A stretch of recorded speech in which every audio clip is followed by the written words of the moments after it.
Olá pessoal, tudo bem? Estamos de volta. Eu sou o Fábio Pirajá, esse é o Projeto Memória Capixaba.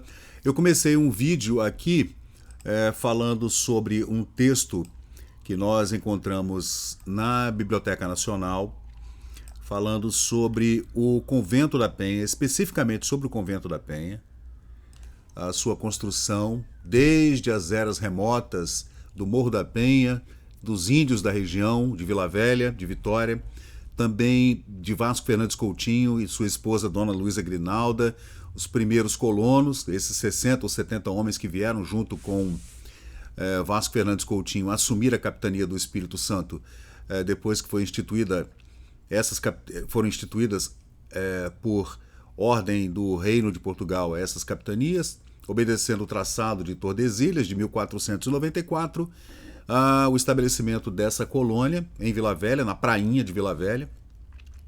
É um dos lugares mais antigos do Brasil, assim como Olinda, o Porto Seguro, o Monte Pascoal e, claro, a edificação do convento no Morro da Penha, logo na entrada da Baía de Vitória, pelo famoso Frei Pedro Palácios, obra que foi iniciada lá em 1558, quando ele chegou ao Brasil, vindo de Portugal. Ele era espanhol, trouxe consigo um retrato, uma pintura de Nossa Senhora da Penha com o Menino Jesus, que serviu de ânimo para que ele construísse essa ermida logo abaixo, ali no sopé do convento, do Morro da Penha, mas também depois subisse o morro junto com índios catequizados, que ele conseguiu a duras penas, porque Vasco Fernandes Coutinho já tinha desistido de guerrear com esses índios, porque ele estava sempre perdendo as batalhas, digamos assim. E foi por meio da catequese que se estabeleceu, então, uma normalidade, eu diria, um arrefecimento entre os ânimos desses índios, e os colonos portugueses. Foi muito difícil, nós tivemos, digamos assim, na história, a vitória dos portugueses na Batalha do 8 de Setembro, que expulsou os índios da Ilha de Vitória, da Ilha de Duarte de Lemos, e eles foram para as montanhas. Toda vez que havia guerras, batalhas, entre essas tribos indígenas que dominavam todo o litoral do Espírito Santo, algumas dessas tribos que eram mais pacatas, digamos, menos guerreiras, elas subiam para o Mestre Álvaro ou para o Monte Mochuara e lá se escondiam desde tempos imemoriais. Agora, esse texto que eu comecei a ler junto com vocês sobre o Convento da Penha é um texto narrado por uma antiga lenda transcrita por J. J. Machado de Oliveira, que diz em latim: uma torre branca é vista em uma montanha íngreme não muito longe do mar, e foi depois transcrita e publicada na revista da Sociedade Geográfica do Rio de Janeiro em 1892, mais ou menos 50 anos depois da publicação original, pelo Dr. Antônio de Paula Freitas, texto chamado O Convento da Penha, na província do Espírito Santo. Eu já fiz a primeira parte, essa é a segunda parte, segundo momento dessa história. Aí a gente vê uma pintura famosa do Frei Pedro Palácios, que construiu aquele pequeno oráculo, eu poderia dizer, com essa pintura da Virgem Maria com o Menino Jesus no colo, que gerou toda essa lenda que envolve o nome do Frei Pedro Palácios e o Convento da Penha, a gruta onde ele morava, de forma muito simples, ali no sopé do Monte da Penha, na prainha. A gruta está lá até hoje, qualquer um pode visitar essa gruta, Virou um santuário, ela é fechada e tudo, mas você pode chegar lá, fotografar.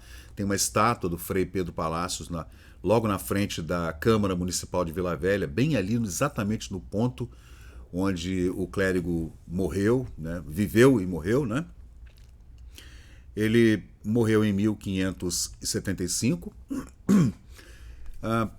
Ele havia catequizado os índios da região, e esses índios foram imbuídos da fé cristã, católica, e dessa forma, de forma antagônica àquela dos primeiros portugueses, que viam através da escravidão uma forma de tornar esses índios submissos, o Frei Pedro Palacios conseguiu seu intuito de torná-los submissos através da fé cristã. Aí existem várias formas da gente analisar isso, até porque anos depois o padre José de Anchieta fez a mesma coisa com os índios lá no Iriritiba, lá no Benevente. E existem muitas controvérsias a respeito dessas técnicas e táticas utilizadas por essa igreja de Torquemada, digamos assim, uma igreja que vivia no tempo da Inquisição, que poderia ser utilizada por reis e imperadores, ou até com o intuito de estabelecer a Igreja Católica Romana como um império poderoso que era, essas armas contra esses povos que poderiam ser subjugados através da força da fé. E isso aconteceu aqui no Brasil, mas há controvérsias. Esses homens eram homens realmente abnegados e imbuídos de toda essa fé cristã, realmente era assim, e assim eles conseguiram fazer uma comuna na qual se podiam trabalhar o gentil e os colonizadores, ou eles eram homens de má fé. Né? Então a gente fica... porque todos eles hoje são nossos, digamos, faróis, né, da fé católica romana no Brasil, como o Frei Pedro Palacios, o padre Anchieta, que também foi fundador de São Vicente, da cidade de São Paulo, e outros clérigos importantes, né, que passaram como personagens importantíssimos da colonização da terra do Brasil e que suscitam até hoje todas essas dúvidas, né, com relação a essa fé colocada como arma do Estado para subjugar índios e depois os escravos e etc., africanos e tudo. Então, a gente tem que ter sempre cuidado, né, na hora de analisar isso aqui. De qualquer jeito, o Frei Pedro Palacios, como eu falei já no primeiro vídeo, esse é o segundo vídeo, né, desse texto do J.J. Machado de Oliveira e essa lenda antiga do Frei Pedro Palacios, ele chegou em 1558 e chegou ali naquela região e foi morar ali no assentamento do Vasco Fernandes Coutinho, né, que havia viajado para a Europa, deixado o filho e a esposa, depois voltou e começaram então esses trabalhos missionários de catequismo dessas tribos que viviam ali no litoral de Vila Velha, especialmente, né. Então, ele morreu ali, né, e a morte foi muito chorada pelos indígenas, que eles chamam aqui no texto de aborígenes, né. Ele morreu em 2 de maio de 1575, ele ficou 17 anos vivendo ali, entre a prainha em Vila Velha ali embaixo e a ermida lá em cima, no Morro do Convento, no Morro da Penha, né? E aí o texto fala que ele foi um homem de bem-aventurança eterna, nos 17 anos que ele viveu no Morro da Penha. Apenas divulgada pelos arraiais dos catequizados a morte do Frei Pedro Palacios, né, uma multidão de indígenas acorreu, né, lá para ver o Frei pela última vez, né, lá na Ermida das Palmeiras. Ante seu corpo mortal, todas as vozes se transformaram em gritos de luto. Todos os olhos choravam a perda do homem justo que fora levado pela morte. Todos os beijos foram depositados em suas mãos frias, que enxugaram o pranto causado pelos conquistadores.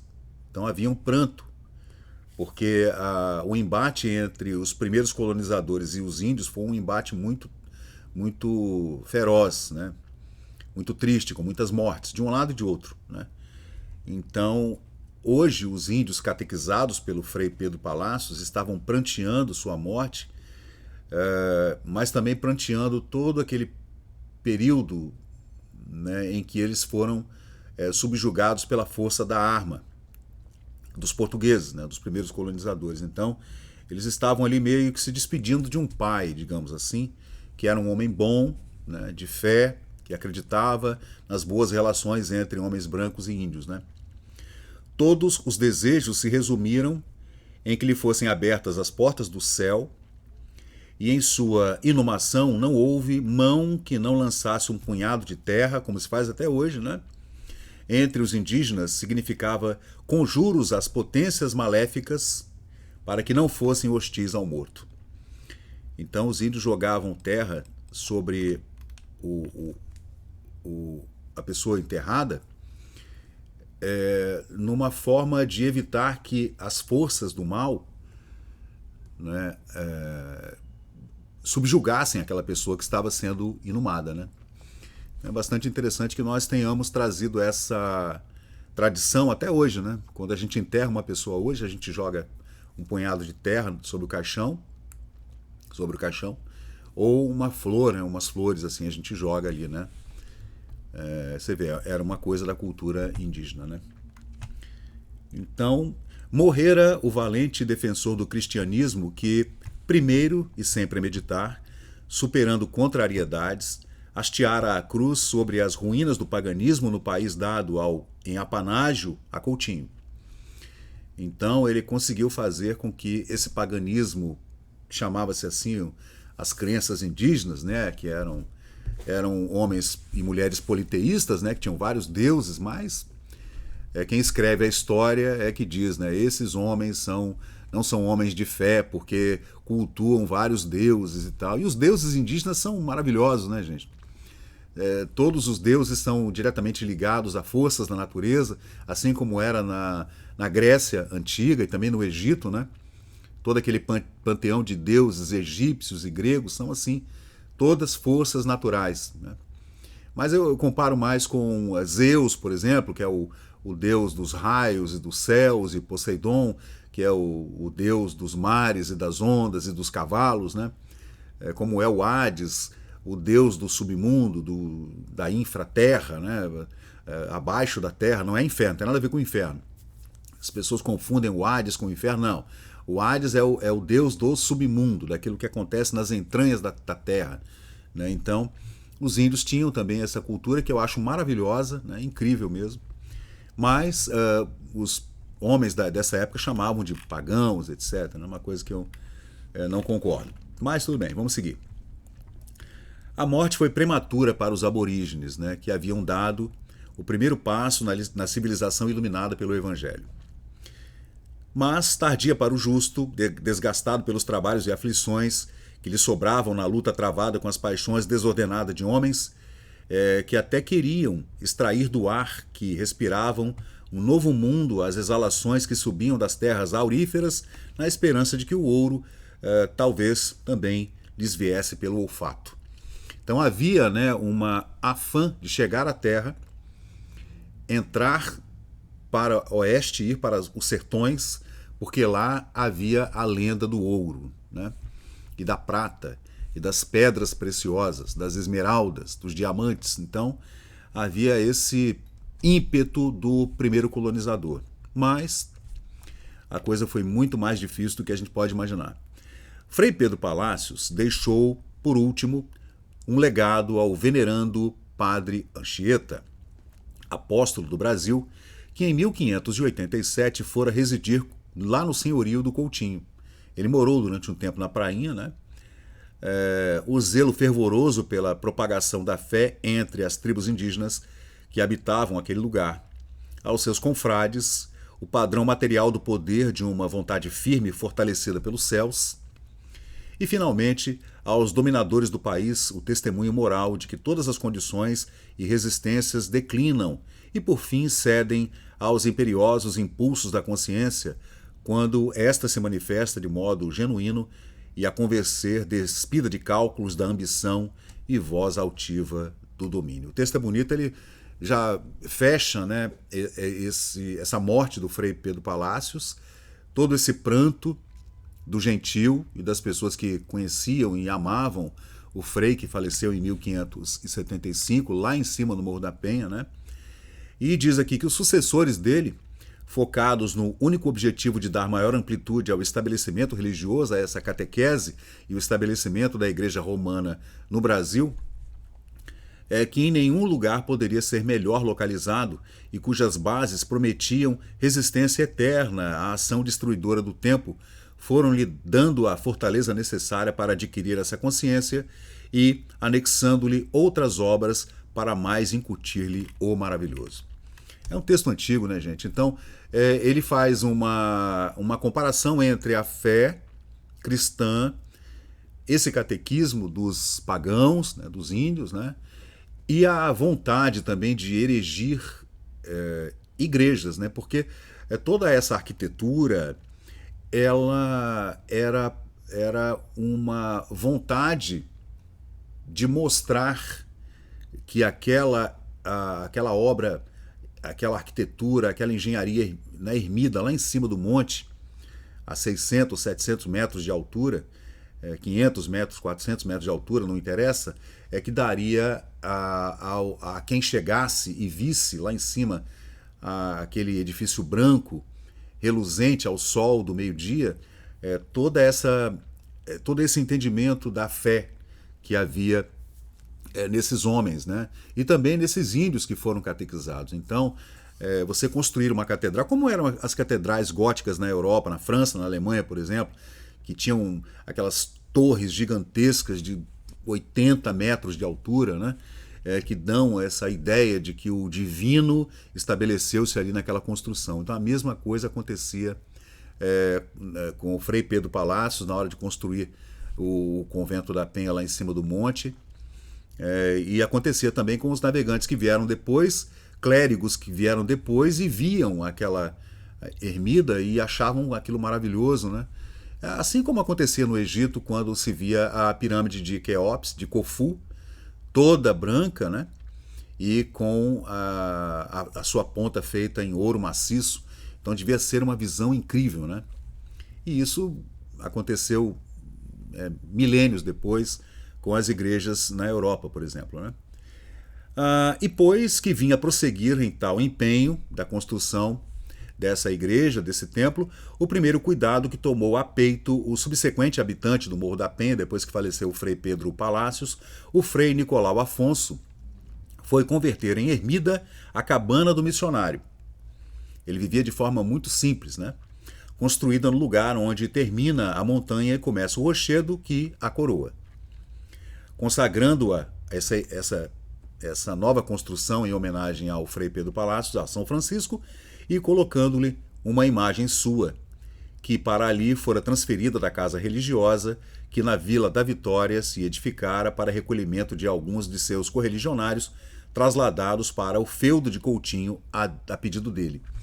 Então já havia um convento em Vitória, franciscano. E algumas desses pequenos objetos, assim como essa imagem de São Francisco, foi levada lá para essa construção em homenagem ao Frei Pedro Palácios por pedido de Vasco Fernandes Coutinho, em homenagem a esse que falecera lá e deixara muita gente triste, né, com o seu passamento. Eram poucos os fatos milagrosos que o povo atribuía à Virgem da Penha, cuja adoração precedeu a do seráfico, que nem tinha o caráter de credulidade passageira à consciência, em que o mesmo povo se firmara a respeito do superior ato sobrenatural que exercera Frei Pedro Palácios por toda a sua vida de missionário para que a nova instituição religiosa, embora apoiada por hábeis religiosos, pudesse enfraquecer a devoção e arrefecer ao ascetismo que se tributava à Virgem, colocada no cume da montanha como uma auréola de glória, que emanava do Verbo do Senhor, né, para complemento da ideia maravilhosa que inspira aquele colosso de granito. Então havia uma ideia de que o próprio Monte da Penha fosse um local sagrado, né, porque lá aconteceram alguns milagres, né, mas milagreiro também era o Frei Pedro Palácios, né. Durante a construção das primeiras obras lá em cima do Morro da Penha, durante essa construção apareceu um veio d'água. De repente apareceu uma mina de água. E essa mina de água puríssima durou o tempo que durou a obra. Quando a obra terminou, foi consagrada a obra, e de repente aquela fonte de água desapareceu. E esse foi um milagre atribuído à Nossa Senhora da Penha e também à interferência do Frei Pedro Palacios, né? É incrível a história, né? Reconhecida então a incompatibilidade de emulação entre um e outro estabelecimento religioso no Morro da Penha, concordaram os franciscanos, que já haviam erigido, né, um convento da ordem franciscana aqui em Vitória, né, aqui na ilha de Vitória, na ilha de Duarte de Lemos, que se daria ali primazia à instituição iniciada por Pedro Palacios, construindo-se um santuário que correspondesse à alta prerrogativa da padroeira já inaugurada. Porque o Frei já havia consagrado aquela montanha a Nossa Senhora, levando aquele quadro maravilhoso dela, aquela pintura da Nossa Senhora com o Jesus Menino, né? Então, os franciscanos imbuídos dessa tarefa de prosseguir as obras do Frei, falaram, essa será uma construção dedicada à Nossa Senhora. O convento de São Francisco, dedicado a São Francisco. E o local onde foi construída essa pequena capela em homenagem à memória do Frei Pedro Palacios, essa sim, pequenina foi dedicada a São Francisco, né? Então, ele fala que incumbida exclusivamente de manter o culto da padroeira, ficaria essa obra incumbida de zelar pela guarda daquele sagrado depósito e cuidar dos meios materiais daquele piedoso estabelecimento, mediante a proteção de Dona Luísa Grinalda, viúva de um descendente de Coutinho, que então governava o país, que ele fala, né, a capitania, por morte do seu marido. A coadjuvação das câmaras respectivas que cederam ao estabelecimento a propriedade de todo o morro e consentiram na fruição perpétua de parte do terreno adjacente. Então, quando ele fala das câmaras, ele fala que a Câmara da Vitória e a Câmara da Vila Velha, né, entregaram, através de Dona Luísa Grinalda, todo aquele terreno do Morro da Penha, da Prainha, todo o entorno a essa ordem religiosa, né, para que se fizesse essa grande obra idealizada por Frei Pedro Palacios. Bacana, né? Postas as coisas nesse estado, estava tudo assinado, bonitinho, pode construir. Os religiosos Frei Antônio dos Mártires e Frei Antônio das Chagas, depois de edificarem o convento da Vitória em 1591, passaram-se para o Morro da Penha com o devoto empenho de ampliar aquelas construções que já haviam sido iniciadas pelo Frei Pedro Palacios. E tiveram como ele, por primeiro alojamento naquele lugar, o vão do rochedo na raiz do morro, que já por vezes falamos nesse texto. É exatamente esse local aqui, gente, ó. Então eles acabaram se estabelecendo ali, primeiramente, né, os dois freis que vieram de Vitória, exatamente no mesmo lugar onde estava o Frei Pedro Palacios, né, para poder continuar a obra. Aí fala que a lenda que me tem guiado nesta descrição não é bem explícita sobre diferentes épocas em que foram tendo incremento as primeiras edificações do Morro da Penha. Então a lenda ela não fala exatamente em que período histórico, né, em que data começou a ser erigido esse estabelecimento. E posteriormente, quantas obras foram sendo acumuladas com o passar do tempo. Então a lenda não fala sobre isso. E sobre isso apenas se conhece que, em 1637, segundo vê-se de uma antiga inscrição lá no templo, anexou-se à Ermida das Palmeiras uma casa, que se regularizou em corpo de igreja depois de converter aquela primeira, né, ermida em capela-mor. Então foi em 1637, já quase uns 80 anos depois, que se fez uma casa contígua a essa primeira capelinha, né, e essa primeira capelinha foi transformada então em capela-mor, em 1637. Né? Entretanto, de uma deplorável emergência que teve lugar 3 anos depois, resultou um efeito bem diverso do que humanamente se podia esperar conforme as tradições populares. Em 1640, o que aconteceu? Entre as diversões tentadas pelos holandeses, quando já naquele período o seu poder declinava lá na capitania do Pernambuco, né, no norte do Brasil, apuros esforços dos intrépidos pernambucanos que se preparavam para os dias de glória pelos louros colhidos com notável valor nos campos lá dos Guararapes, na Batalha dos Guararapes, que expulsaram os holandeses. Dias depois, se recordava o país com orgulho dessa vitória. Foi essa diversão tentada pelos holandeses, segundo o texto, né? Uma malograda invasão para atacar a Baía do Espírito Santo, com o fim de se assenhorarem das povoações e estabelecimentos que estiverem ao seu alcance. Da Vila da Vitória foram os invasores rechaçados heroicamente por homens e mulheres, formando um só corpo, embora pequeno e pouco treinado nas armas. É daí que vem a história da Maria Ortiz e da ladeira do Pelourinho, onde ela e o pai e a mãe moravam e viviam, onde tinham uma pensão, né? E que conseguiram fazer com que eles fossem os holandeses rechaçados nessa tentativa de invasão, né? Diversa, porém, foi a sorte da Vila do Espírito Santo, estendida sobre a costa do Morro da Penha, porque, indefesa como estava, os invasores se apossaram dela quanto tempo lhes aprouve.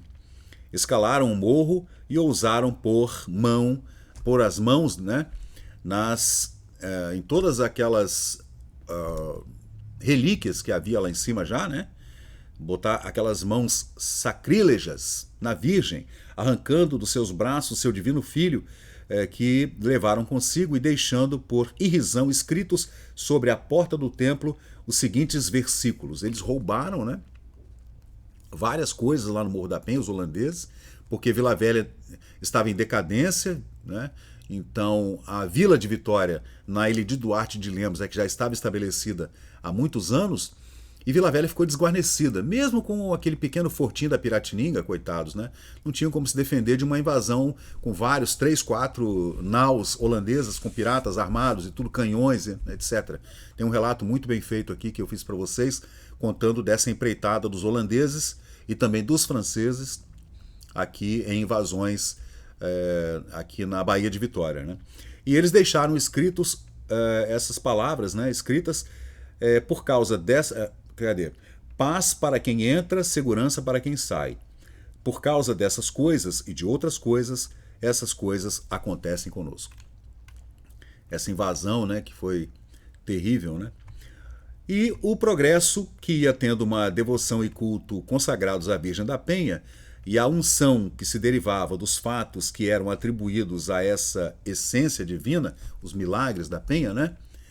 E a que se davam aspectos figurativos que ainda hoje adornam as paredes do templo e do convento, atraíam adoradores e oferendas e faziam perceber a utilidade de aumentar o número de servidores daquele ministério. Então, havia uma casa para romeiro já nessa época e houve a necessidade, então, de que o convento tivesse mais pessoas trabalhando, mais pessoas servindo no convento por conta desse vai e vem de peregrinos, já nessa época, né? Dessa forma, e como uma consequência necessária, sentiu-se então a necessidade de levar a efeito o projeto da casa conventual anexa à Igreja da Penha, que há muito se achava traçado na mente dos franciscanos da Vitória. E como se fosse isso deliberado de acordo com o governador do Rio de Janeiro, o senhor Salvador Corrêa de Sá e Benevides, que desde logo instituiu uma pensão anual de 100 mil réis para auxílio dessa obra, essa casa, né, conventual, que seria um monastério, né, e posteriormente para a manutenção dos conventuais, incumbiu-se dela Frei Sebastião do Espírito, sob plano acordado entre seus correligionários, começando por construir essa casa, né, conventual em 1652, para seu primeiro domicílio, e dos que deviam coadjuvá-lo naquela empresa, a casa em que se celebra o Orago da Penha. Então, gente, em 1652, então, o Frei Sebastião chegou até a ermida, né, com esse dinheiro mandado do Rio de Janeiro pelo Salvador Corrêa de Sá e Benevides para a construção da casa conventual que ficaria anexa a essa pequena igreja da Penha em 1652. Já aí decorriam 100 anos, né, da colonização do solo espírito-santense, mais ou menos, né? Então é isso, gente. Eu vou continuar essa leitura com vocês, que é uma leitura um pouco difícil, que a gente vai lendo e interpretando também, porque tem muitos termos aqui que a gente desconhece, né? Aí, esse acréscimo, então, dessa casa conventual, né, que seria tipo um local de estudos para que os noviços pudessem se dedicar às suas orações e a seus estudos do latim, especificamente das Bíblias, que eram todas em latim, né, para poder tornarem-se monges e freis e frades, etc. Né? Esse acréscimo ao edificamento da penha alterava o preceito ali imposto e que se procurava a todo custo manter de que a instituição franciscana jamais preponderaria, tanto em espírito quanto em matéria, sobre os direitos de padroado, que foram adjudicados ao culto da Virgem. E eis porque, em 1774, sem atenção às regras da arquitetura daquela época, né, foi ignorando-se de tais localidades sujeitas aos fenômenos da natureza, eles foram fazendo pequenas obras e sem ter atenção devida aos ventos, ao sol, né, a toda aquele problema que há ali de muitos ventos que vêm do oceano, né? Então toda a arquitetura era feita dessa forma, para que o vento pudesse entrar, refrescar os ambientes. Portanto, as paredes aqui no litoral do Brasil são todas paredes muito grossas, né, com 1 metro de largura as paredes, né? Porque havia necessidade de se guardarem a temperatura, os vinhos, as carnes, os pães. Então havia essa preocupação também, né? E sem atenção nenhuma às regras dessa arquitetura de 1774, e ignorando-se que tais localidades estão mais que outras sujeitas à ação dos fenômenos da natureza, como os tempos posteriores têm ali demonstrado, deu-se à igreja mais amplas dimensões do que convinha, submetendo-se à peça principal e também uma arcada desproporcional e sem precisão com o resto do edifício. Então o cara faz uma crítica, né, a essa arquitetura, que acabou ficando muito grande em cima do morro, segundo ele, né? Hoje a gente vê o convento maravilhoso, né? É uma obra arquitetônica linda, incrível mesmo, em cima do Morro da Penha, o Convento da Penha. Bom, agora eu vou dar uma parada no vídeo, porque a próxima leitura será uma leitura para falar exatamente do convento. Para falar da adega, para falar dos refeitórios, das capelas, das celas, onde ficavam os frades, os freis, né? Então há uma preocupação bastante minuciosa em detalhar onde ficavam as janelas, em que parte norte, parte sul, parte oeste. Então ele faz uma descrição muito detalhada desse edifício, gente, que eu vou trazer para vocês aqui no próximo vídeo, porque senão a gente fica com vídeos muito longos, né? Mas a leitura é incrível, é muito legal. A gente fica lendo, especialmente com esse português antigo, que eu já fiz uma primeira revisão. O português é mais difícil do que esse que eu estou lendo, né? O cara usou aqui o redator, né, usou aqui um texto muito rebuscado, bem antigo, muito retórico. Ele vai e volta com muitos apostos, muitos vocativos. Então é um texto um pouquinho difícil de ler, mas é delicioso ao mesmo tempo, né? Então o texto é de 1843, de uma lenda mais antiga, transcrita por J.J. Machado de Oliveira, que foi revisada pelo Dr. Antônio de Paula Freitas, chamado O Convento da Penha, na província do Espírito Santo. Texto de 1843, mas ele vem fazendo um histórico muito detalhado. É muito legal o texto. Isso aqui daria um documentário em vídeo, ou daria até um filme, né? Porque ele vem falando da navegação, chegando aqui na entrada da Bahia, na Barra, entrando na Bahia pelo Rio do Espírito Santo, vendo toda a geografia da região, fala do Moreno, fala do Morro da Penha, fala do Mestre Álvaro, fala da Jucutuquara, fala do Mochuara. Ele entra e fala que eles aportam no Porto de Vitória, aportam no Porto da Vila do Espírito Santo, ali na Prainha Vila Velha, lá no Vasco Coutinho. aí fala do Vasco Coutinho, da Dona Luísa Grinalda, aí ele fala depois então da chegada do Frei Pedro Palácios, dessa devoção que ele teve por essa colonização e pela catequização do gentil, e também fala, claro, da sua morte, do seu passamento, que foi muito pranteado por todo mundo, né? Porque todo mundo adorava o Frei, que, segundo a lenda, era um homem muito bom, um homem de muitas características assim positivas, né? da sua índole, né? Desculpem. Então era um homem de muita fé, foi muito pranteado quando morreu, e fala depois dos homens que seguiram com o seu ministério, né? Então é bem legal. Então a gente vai tratar desse assunto no próximo vídeo aqui no canal Memória Capixaba. O vídeo será o vídeo número 3 desses que eu estou gravando aqui para vocês, para falar especificamente sobre esse texto de 1843. Então valeu, pessoal, muito obrigado e vamos em frente, né?